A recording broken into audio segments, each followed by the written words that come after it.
Good afternoon. Today is Easter Sunday, April 12th, 2020. It is day 13, I believe, of the lockdown in Lagos State.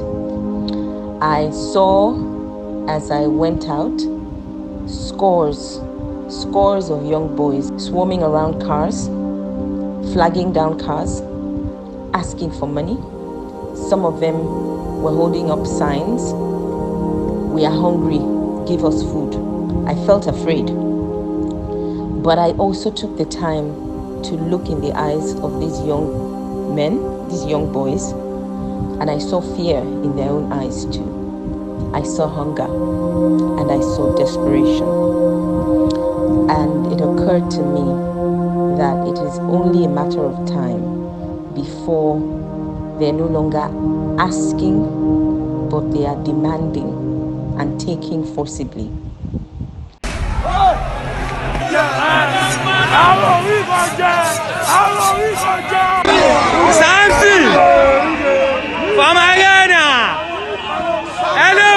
I'm starving. I've not eaten since morning.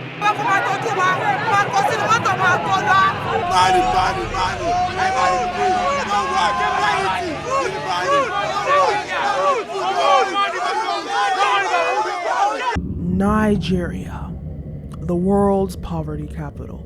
With a GDP of almost 400 billion USD per annum, it is home to the largest population of poor people in the world. Some would blame it on greed, others on inefficiency, but there is no doubt that systematic corruption is the root of all evils. Nigeria, a country that has relied heavily on its oil revenues, is still suffering from its 2015 recession due to the global drop in oil prices. With a staggering 102.4 million people living in extreme poverty, Nigeria put 10 million people in extreme poverty between mid-2018 and early 2020. As COVID-19 struck the world in 2020 and lockdowns were imposed to flatten the curve of infection rates, it also flattened the curve of global economic growth. While most nations can survive this, there is uncertainty about what will happen to the world's poverty capital. Nigeria's index case was first reported around February 27, and that was an Italian who was on a business trip to Nigeria, and he traveled to Eweko in Ogun State. Nigeria's lockdown in Lagos, Abuja, and Ogun State resulted in mass hunger, the impoverished masses being driven to breaking point, and a rise in crime and violence. They're not doing any protection for us because, no food, nothing whatsoever. Everybody's just inside the door, inside the house. There's no food, nothing whatsoever. I find my daily bread on a daily basis. Government officials promised palliatives, yet many civilians claimed they never received that promised and much needed assistance. The few that did saw small bags of rice and portions of food supplies that were barely enough to feed their families. Lagos State received the most backlash, a state with a population of 20 million and a growth rate of 2,000 people daily before the pandemic. Many considered their efforts to feed the population inept, as the state only pledged to feed hundreds of thousands of citizens a day, a far cry from the millions that needed it. They are not doing anything at all. They are not doing anything because the food that you are saying they are sharing food, they are not sharing food. They are taking the food to their house instead of sharing to people. They will just carry. I saw 2 bags, they are carrying 2-3 bags inside their house directly. They are not sharing food to people. Maybe they are stealing it all. The intention of Mr. Governor is to ensure that the people have the feeling that, look, this government care about them. We don't know where they're taking the rice to. They are packing it inside private car. We are not seeing the food. Our children are hungry. Many of us are widows. We are single mothers. We don't have parents. Nobody is feeding us. You know the population from Lagos State. We all know it. So how do you expect everybody to get? Please, let government help us. It's not just for everybody. They are just lying. They are talking it to here. We don't know their mission. Some of us here can afford rice and beans, for God's sake. Please let them give us food. We don't see food. We don't see money. Our children are dying. May they help us. If there's enough to go down, nobody will come and crowd there.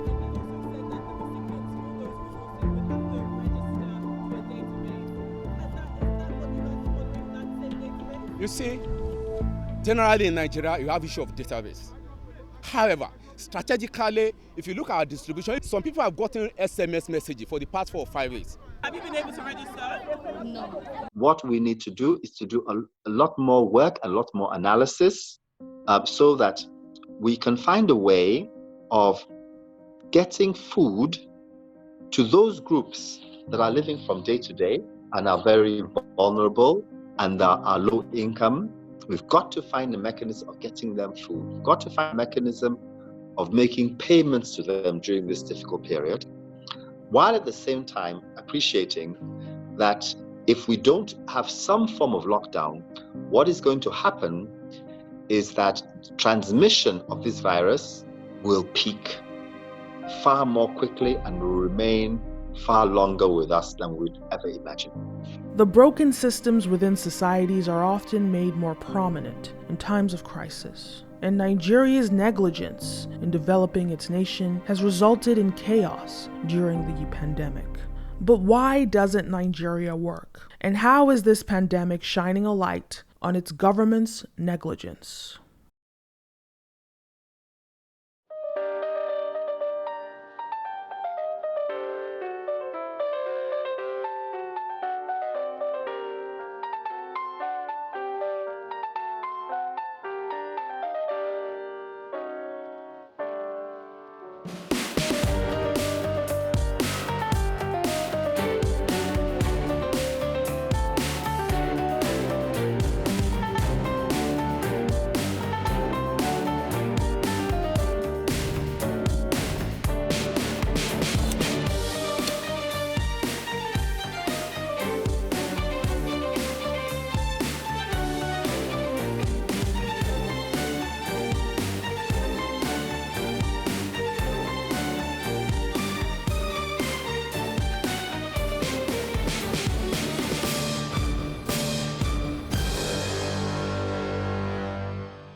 Before we dig into the calamities caused by Nigeria's lack of development, we have to understand the way Nigeria is run, specifically the Nigerian government. This is a common sentiment circulating across the nation. The Nigerian government is definitely a more successful mafia than the Italian mafia.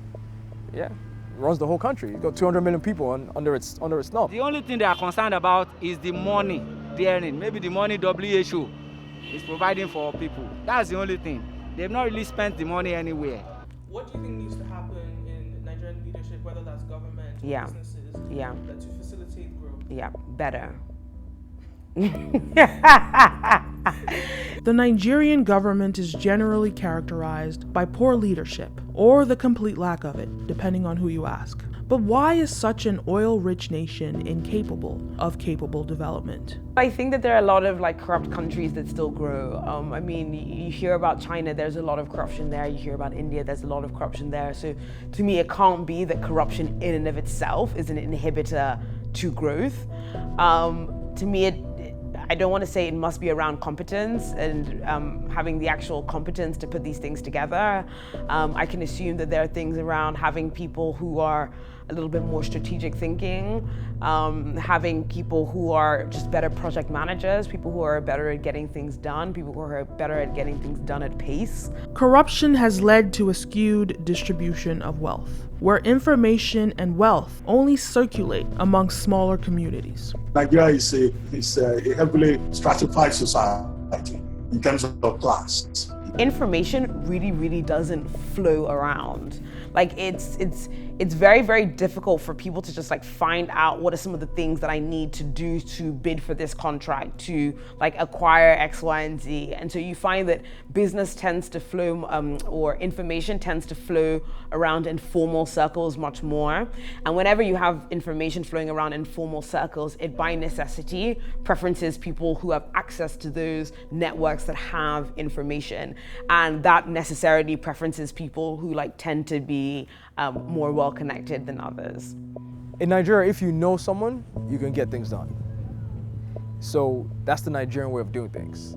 There's a bit too much emphasis on personal relationships as opposed to competence and need, and just there's no pragmatism in this country, so it's if you know the right person, then you would get what you need. Or if you have the right amount of money. Unfortunately, Nigeria is even worse because it's not just about the money. Now people are a lot more wary of allowing themselves to be greased because they don't want to get in trouble. So in order to get things done, you need to know someone who knows how to get things done. The inclusivity in the country perpetually deepens class lines. But what would it take for Nigeria to change? What are the fundamental issues that keep the country underdeveloped?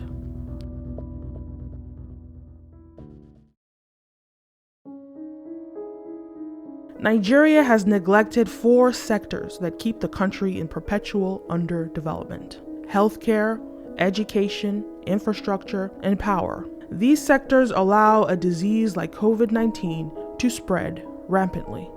Once you take charge of those 4, every other thing will fall in place. First, let's look at healthcare.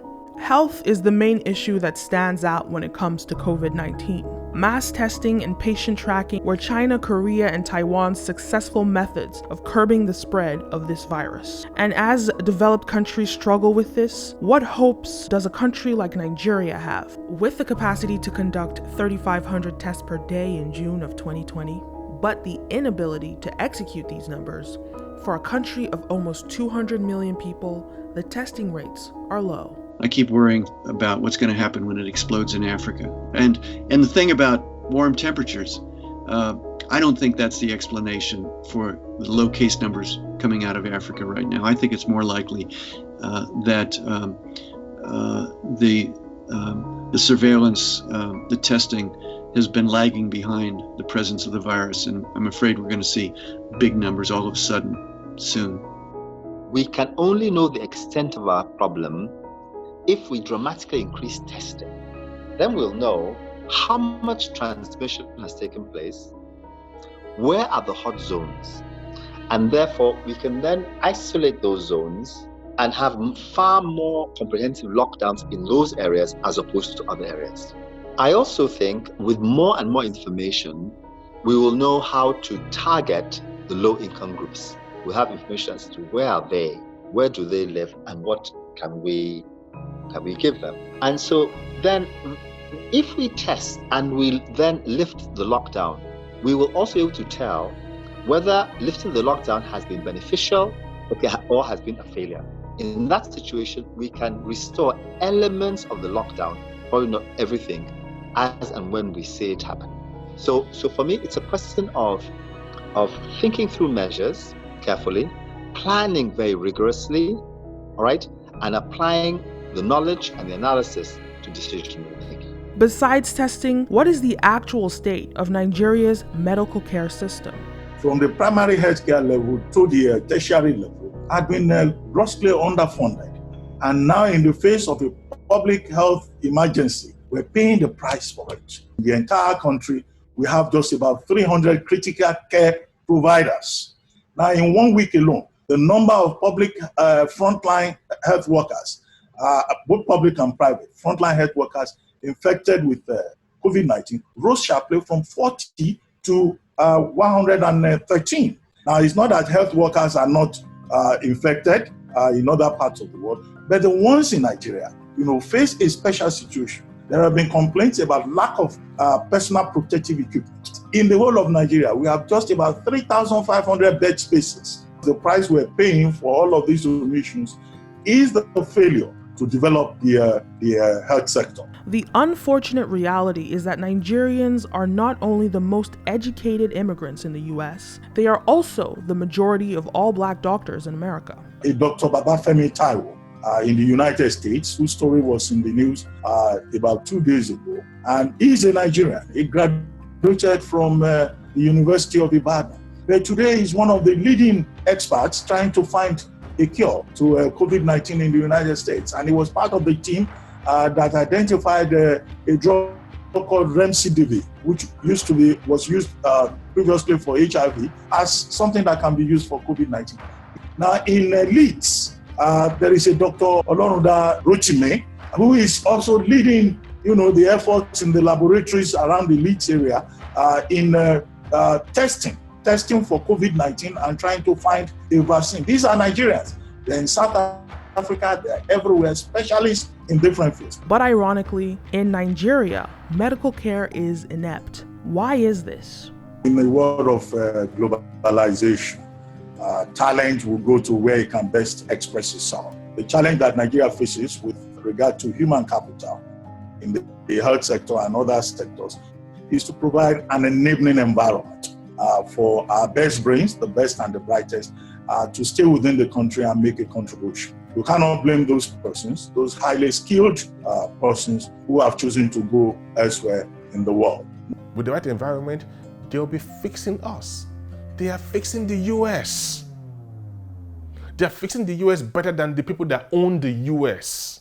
We are not supporting us because those guys should be here, fixing here, and taking us to the next level. But the environment is not conducive. I mean, this is the country that used to produce international superstars, even here in Nigeria in those days. But all of that changed with oil money and with the poor leadership that we have experienced. The approach of many of the governors in Nigeria will have to change. What they do is when they say they want to invest in the health sector, they will go and build a big structure. We always see governments, commissioning hospitals, big hospitals. When you go inside the hospital, there will be no equipment. And then they have not invested in the training of doctors and other specialists. In the long run, COVID would teach us to invest more in our health sector, to invest more in our education sector, because we have seen that, in those countries where they've been able to manage this, is because they have, a very strong health infrastructure. And even in those countries where they have strong health infrastructure, COVID-19 has been a very serious challenge. Nigeria has had to even invite 17 Chinese medical experts to help us set up some, isolation centers and also liaise with our own frontline health workers here in Nigeria. So every country, will know that, look, health is important. That's one big lesson here in Nigeria. And who knows when the next pandemic will show up. Next, there is education. It is no surprise that Nigeria's educational system is a shadow of its former glory in the pre-90s era. Many Nigerian elites send their children to Europe, America, and even to neighboring African countries for a better education. On the one hand, you kind of think, get infrastructure right, if we have roads, if we had electricity, everything would kind of just sort itself out. But then I say, if we had smart people, they'd have figured out how to get us the roads and the electricity that we need. So kind of the older I get, and even, for example, I run my own organization, and I've realized that it's all about people. It's all about having the best and brightest, working on the solutions, the important problems, and coming up with innovative solutions to address those problems. And so if you don't have high quality people, then it's very, very difficult to get anything done. And I think more problematically, it's not just about having high quality people at the top. We have a lot of very, very educated Nigerians. And so you can assume that we could populate very smart ministers. But at the end of the day, the job gets done kind of at the lower level, at the local government level, at the civil service level. So until we're actually able to have really strong or high quality people in those spaces, it's very, very difficult for, even if you had strong leadership at the top, to actually do anything that's very transformational.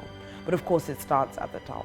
The country's disintegrated educational system has led to mass illiteracy and inadequate human capital development. While this is a grave issue that has negatively affected the entire ecosystem, it only fuels the spread of COVID-19, as many people don't understand the severity of the disease, don't practice proper hygiene to protect themselves, and don't even believe the virus is real.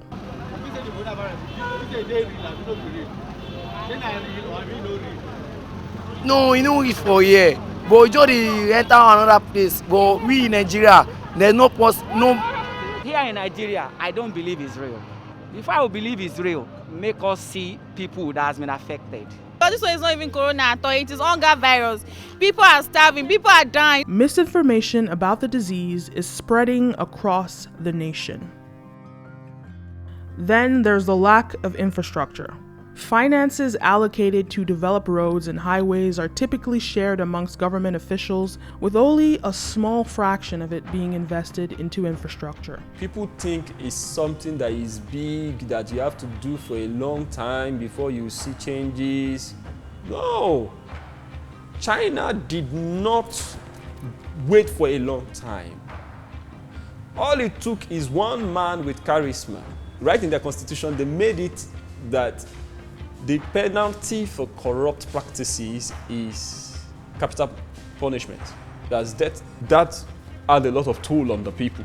Especially if you are a government official and you are found guilty of corrupt practices, you are going to be killed straight to the guillotine. You have no idea that that road that was not built has killed more than 500 people. And the person who did not build that road, the contractor who collected 300 million naira for the road and gave the governor 200 or 150 million naira back, leaving him with 150 million, and then has to settle the PA, the Ministry of Works and Transport, and then at the end of the day, after removing his own, his brothers and sisters own, his friends will say, you've won the contract, Then they come on to jolly with you. At the end of the day, it's remaining 50 million. And then he tries to manage that 50 million on 3-kilometer stretch of road. What can they do? So who is guilty of the murder of the next set of people that would die on that road? Who is guilty? Is it the governor that took 150 million? Okay, I think if we are to share it by percentage, the guilt, you will see that the governor takes most of the guilt. So the governor is essentially 50% a murderer. Because in the first place in this country, it's capital punishment for anybody that murders another person. So if the Chinese government say the best solution, the best way to penalize someone who perpetuates a corrupt practice is to kill the person, are they wrong? When it comes to COVID, poor infrastructure means limited transportation of food as well as ambulance services. It's a process. Fixing infrastructure, fixing all of these sectors, it's not something that we can do within, say, 1 month or 2 months. It will take time. What is important is for government to be committed to doing what it needs to do. And with regard to infrastructure, I recall that President Buhari has said that COVID-19 situation will not, affect or stop the development of critical infrastructure. Infrastructure being a major area of challenge for Nigeria. And even the money, the $150 million that Nigeria announced that is going to take from the stabilization fund, from the Sovereign Investment Authority, that $150 million we're told is going to be invested in infrastructure. As for the education sector, the health infrastructure challenge, now all of that will be something that has to be done consistently.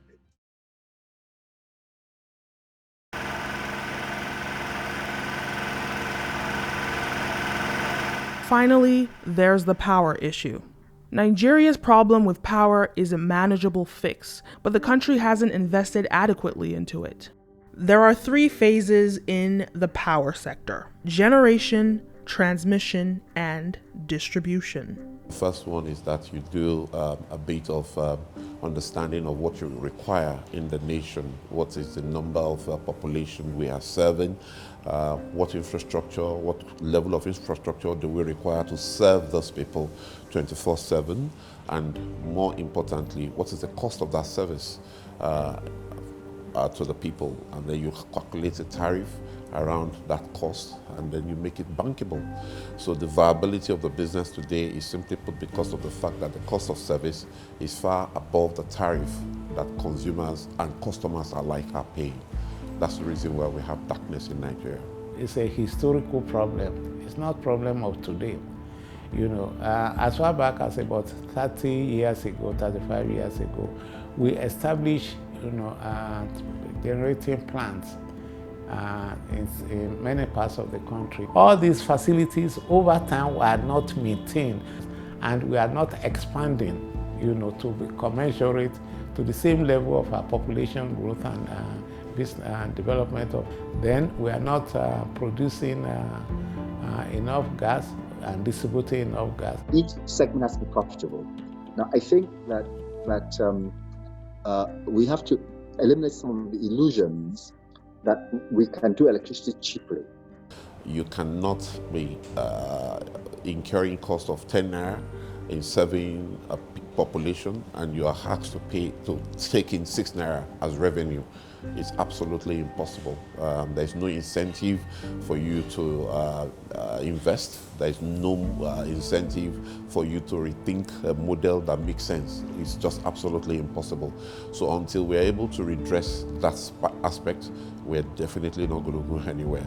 Electricity must have a proper government framework. Pricing needs to be adjusted. Whenever you move from a public system to a privatized system, there may be some kinks. It's not going to be cheap. But we can't run away from it. It is so central to the industries that we wish to grow. Electricity lies at its heart. In the face of COVID-19, the power issue results in inefficient ventilator usage and general hospital services. And when it came to the lockdown, many families were forced into homes without electricity and running water. These 4 key areas have stunted Nigeria's growth across all industries. The lack of power puts a high cost on business operations. I feel like everyone is a government to themselves. Like, I provide my own power. Average power cost per month, probably like about $500,000.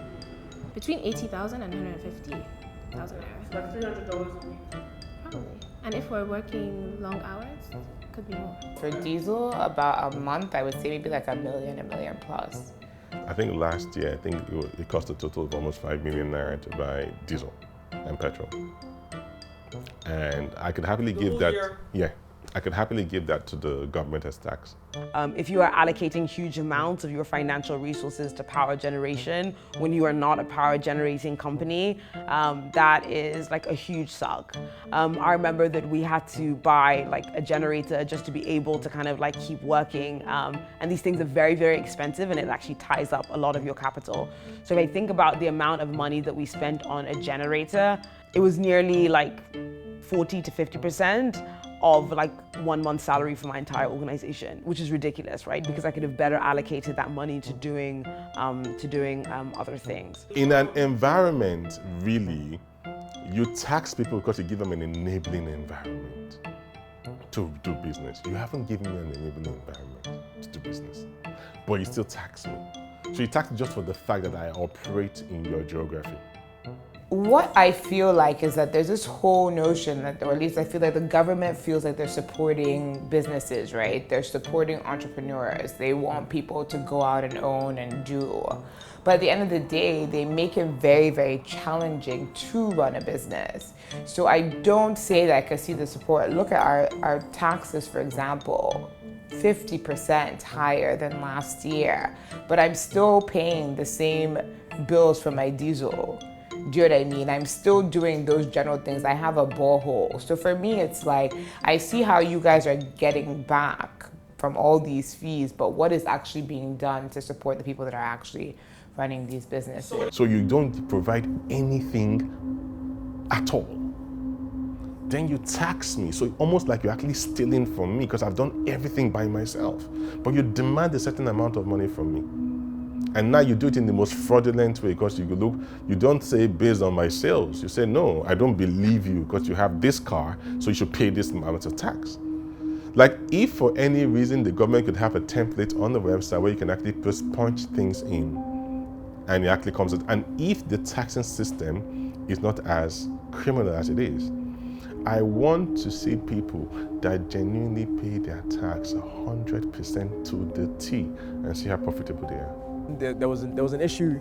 There was a day where some guys from the local government just turned up at the house and just took license plates from a whole bunch of different people's cars for no reason. So that's your customer? Yeah. So my customers were inside and they took their license plates. The restaurant got shut down because apparently we were a club and we were shut down. We got a notice for noise pollution. Literally came in, drove out my customers in the middle of a Saturday. And weekends are busy times. So I got a letter from, I can't remember which government agency, but it's a bill for 1,040,000 naira to pay for entertainment and merriment. And I'm like, I don't understand. Like, where from? There's so many areas in which people sell food from the back of cars. You know, like from the back of buses, you see people selling, and you're like, but you're coming to stress me in my establishment where I actually do take the time to keep my restaurant clean. So it's like, are you picking and choosing where you're going? Is this an all-rounder? Is everybody, dealing with the same issue? Or are you targeting specific type of places? So do you think that they're targeting places that have money and they believe these people have money? I imagine so. So I'm going to target this I imagine so. You want to do that thing where you have an interview and you're like, it's fantastic and it's peachy keen and I love it. I do. I am very, very passionate about what I do. But at the end of the day, I do know that daily, or at least weekly, there's something that comes on my desk and I'm literally like, whoa, this is yet another thing. And these are from many different government agencies? Many. There's so many. There's so many. It can be environment this week. It can be health tomorrow. There are a lot. Let's just put it that way. Do you think government needs these many agencies? I don't think so. Lagos State is also infamous for dropping new taxes on busy establishments on a weekly basis. And as a lot of establishments were shut down due to COVID-19, the Lagos State government has found a new way to tax these businesses. All of the players in the restaurant business, spa business, event centers, entertainment, the malls and the cinemas will go through a form of re-registration and space management.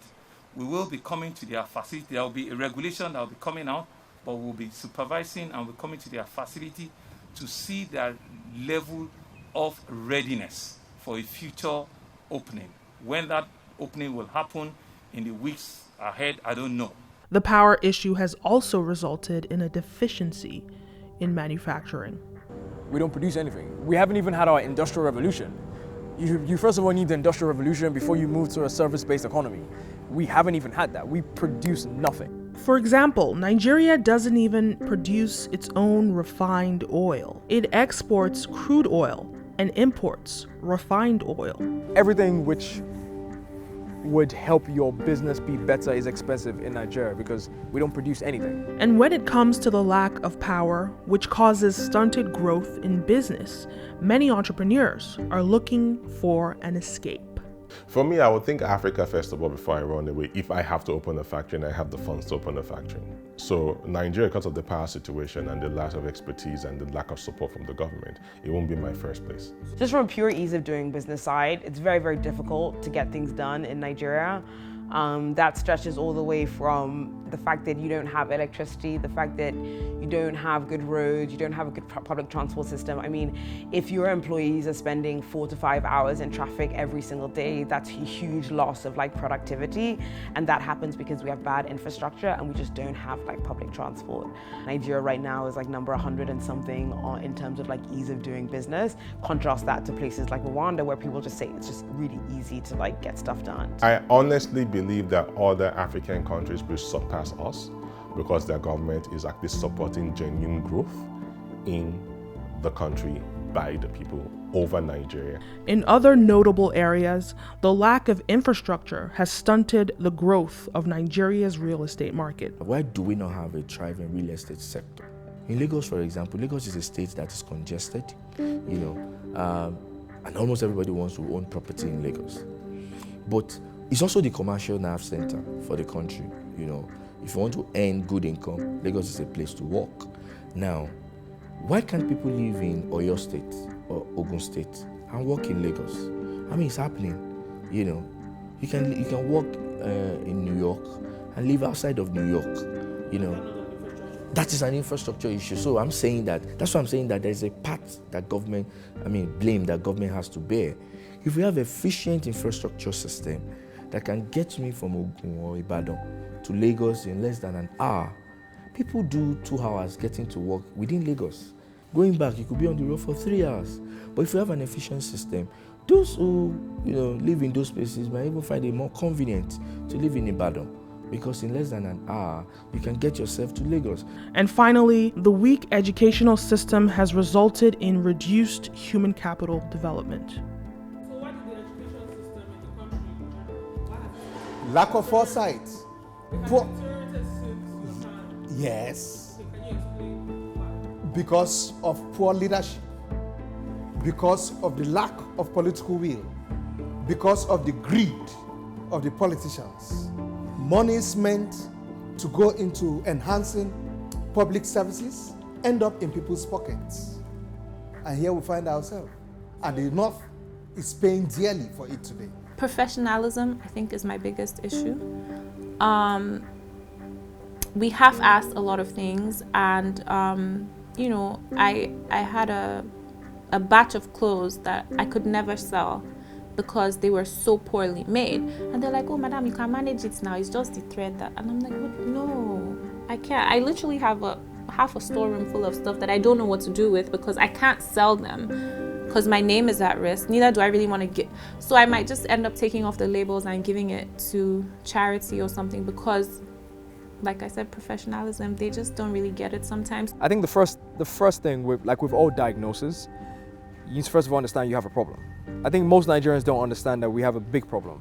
We have no standards for almost anything. And I believe if we understand this and start working towards fixing this, then things would inevitably improve. Because once you improve standards, things are going to improve.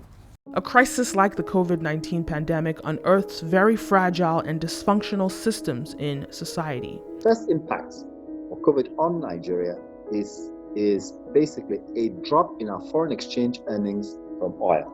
That's the first effect you have. And that, of course, necessarily must have an impact on the exchange rate. We're paying a price, one, for our inability, for the failure of the Nigerian leadership to diversify widely the Nigerian economy. I think Nigerians are experiencing a major trauma in just seeing the collapse in oil prices, seeing the collapse in oil sales. The situation is so dire that restructuring will take place. I very, very much want it not to rebound too quickly and too high, because I fear that we may forget the lessons. Developed countries can survive this, but what can a country like Nigeria do? What we need to do is to do a lot more work, a lot more analysis. If we don't have some form of lockdown, what is going to happen is that transmission of this virus will peak far more quickly and will remain far longer with us than we'd ever imagine. As the lockdown was lifted to revive Nigeria's fragile economy, the virus is spreading at new heights. In some other countries, before easing the lockdown, they will have seen a situation whereby there is a flattening of the curve, or they will have succeeded in flattening the curve completely. But here in Nigeria, the curve is not flattening yet. We have not even reached our peak yet. And so people are very anxious. Many Nigerians are being told to take responsibility. At this point, that is what the government is saying, to take responsibility. And what does that mean in real terms? Take precautions. They must use face masks. They should observe social distancing as much as possible. They should stay away from gatherings. Now, asking the people to take responsibility, maybe the introduction of what is called a herd immunity, and that's why people are really afraid. By herd immunity, it means some people will survive, some people will die. So what we see is survival of the fittest. Many have chosen to leave the future to God. And so, is herd immunity an inevitability for Nigeria? And what are the benefits of it?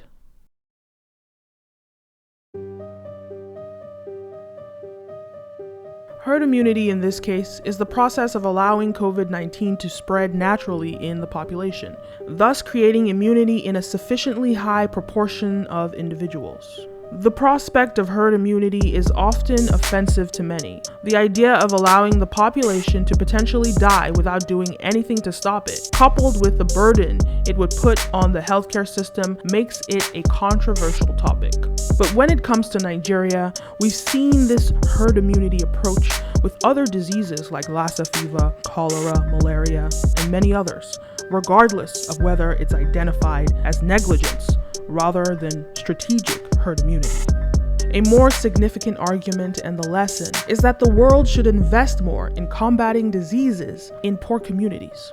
However, when it comes to COVID-19 and fighting this disease now, is herd immunity the lesser of two evils? On one side, you have a lockdown, which shuts down the economy. In Nigeria, this has resulted in mass hunger, violence, and killings. Every life is worth living, but is a life worth living to 102.4 million people with limited access to food? There are some Nigerians who say that the lockdown cannot continue perpetually because, as you pointed out, it will continue to hurt business and make things even difficult, particularly for persons in the informal sector of the economy, small and medium-scale enterprises.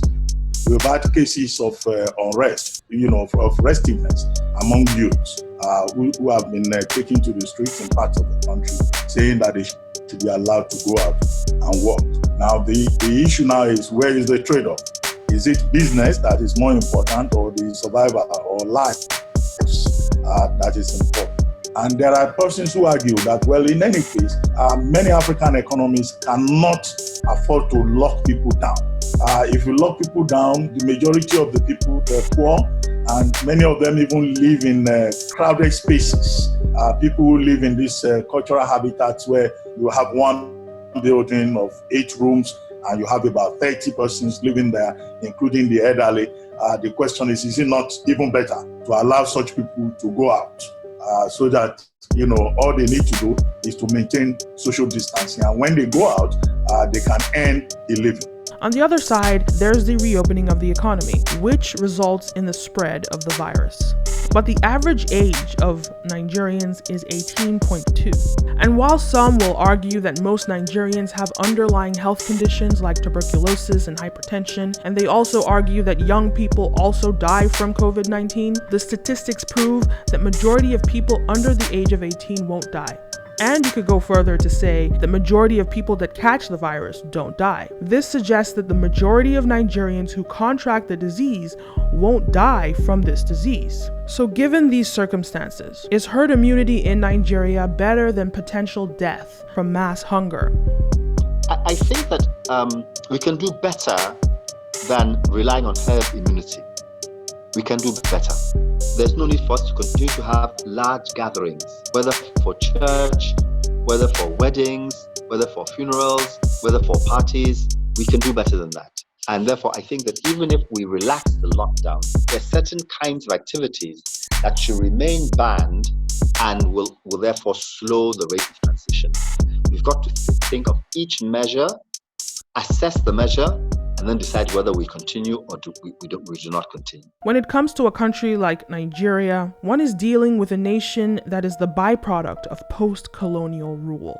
Nigeria is a country that has sought to govern itself by a template of a country that in actuality it is nothing like. Britain does not face the same challenges of poverty, lack of education, deprivation of fundamental social infrastructures, or an absence of functional distribution of wealth amongst classes. Nigeria has no classes, just rich and poor. So with just the day-to-day challenges of existence, Nigeria is stunted. Now, when faced with a global crisis like the COVID-19 pandemic, Nigeria resorts to old patterns by following the templates of the West, procedurally, functionally, and idealistically. Those templates work in the West because they were devised by the West for the West. One size does not fit all. Even something as rudimentary as a lockdown can last for months in a city like New York. But in a city like Lagos, it is pushed to breaking point because the majority of population is disenfranchised and or impoverished, and to lock them down is to condemn them to starvation and death. So what is the solution for Nigeria, and how can the country figure out how to navigate this fragile landscape? Prosperity is not measured only in population, nor in your natural resources. It's the application of your natural resources that determine how prosperous you are. You can have assets that is not giving you access to wealth. An asset is, when applied, that becomes a wealthy tool. You can be sitting on top of an oil and gas field, and may not know the value of what you have. So principally where we are in Nigeria is because of the absence of full understanding of who we are in terms of our resource, the resources available, and how we're using the resources to our own advantage.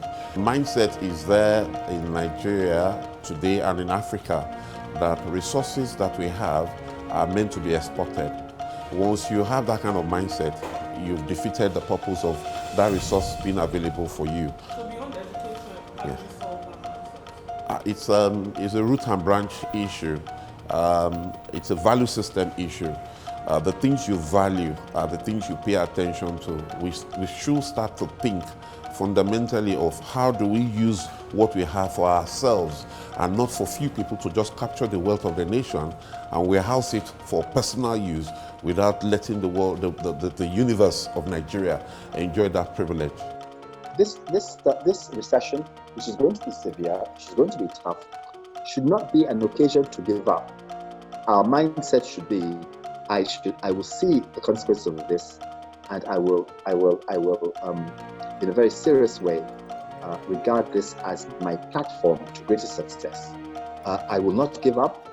I will try my hand at something else. Definitely, it's going to affect us for quite a while. I'm sure you already see signs of it. There will be some layoffs. There'll be more online people working online. That's going to happen more and more and more. And in some ways, I think that may make us more efficient and lower costs, and that's probably a good thing. I think that we will learn more and more about people's habits and what they do and what they cannot do, and that can only be good for the system.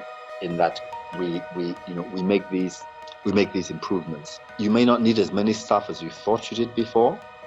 You now realize that very few people will handle money notes any longer, which the government had been trying to persuade people for so long.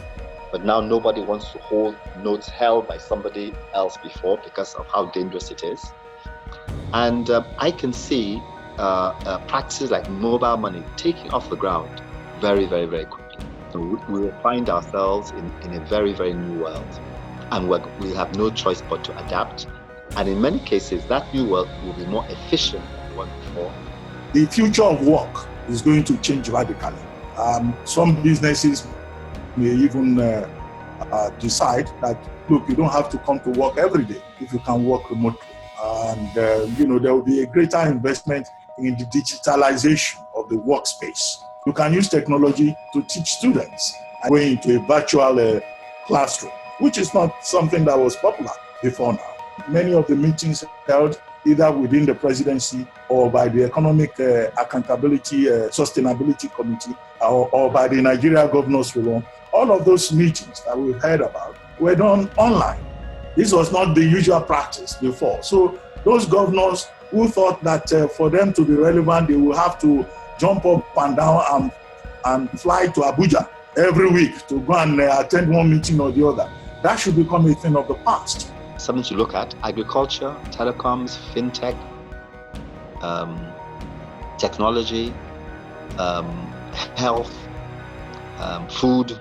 These are to me the go areas. Definitely the go areas right now. They are. And entertainment, yes, entertainment definitely as well. I think that the ones that we have to look at very carefully, things like the oil industry and what's it going to rebound to. That's going to determine that industry. I think that everybody's going to have to watch and look at the impact of the real estate industry, what's going to happen in that industry, and therefore, we're going to have to wait and be very careful as we plan our futures. As it stands, the question as to whether Nigeria will survive this crisis and improve its economy in the long run is up to Nigerians. Primarily, I'm Nigerian, so it's only natural for me to be here since I grew up here. There is a lot of potential. With all the negatives we've discussed, there is a lot of potential. I know I've been hearing this since I was born, but yeah, I still believe this. I still believe, I have, let's be honest, we have seen a bit of growth and development since we were younger. And whilst the pace hasn't exactly been what we would have liked, but I still believe there is room for our generation to increase that pace. Depending on the leadership. If we have a good leader, or there is good leadership, I see Nigeria in the next 10 years being among the first 30 countries in the world. If we have poor leadership, the way we've always had in the past, I'm afraid Nigeria will continue to sink. The sort of routine corruption that you see in paying public officials to do things, it took a century to get that out of the British political system, right? That was routine in Britain too. It took a century to get the British electoral system to be genuinely democratic. The building the institutions takes time, and the idea that in 40 years you could have done it all, 50 years, that was a bad idea. It was good to be ambitious, but unfortunately that ambitiousness was based on this false understanding of how hard it is to create the state structures to make things work. I think no matter what you decide to do or what industry you are in, there are going to be challenges. I think as a business owner, whenever you're on top and you have to run things, I think it generally is just always going to feel like there's a weight on you. But I imagine that's natural. Yes, there are challenges that come with running a business here, but it's still very exciting. Right now, the focus is on Africa, like in the world. Like we're doing amazing things like our entertainment, music, movies, and fashion. Dior's last whole freaking collection is made out of Ankara, which is African inspired. I do agree that the industry will explode, and I just think that like more and more, I think it's just Nigeria's just on the map. Like I said, the focus is on us right now, and there's so much space for us to show our talents and just take things to the next level. The size of Nigeria can only be positively used if we see the value in Nigeria. And to see the value in Nigeria is for us not to magnify the negative things in Nigeria, but to celebrate the positive things in Nigeria. There are too many positive things here. Anywhere you go and you see many foreigners, is indicative of the fact that there's something good, there's something positive, and they're taking something away from that society. Some other people from other land cannot be coming to Nigeria and taking our wealth away. We as Nigerians, we must see these opportunities they are seeing, and we must be able to take those opportunities and to use them for our own benefit. We cannot just be onlookers in building Project Nigeria.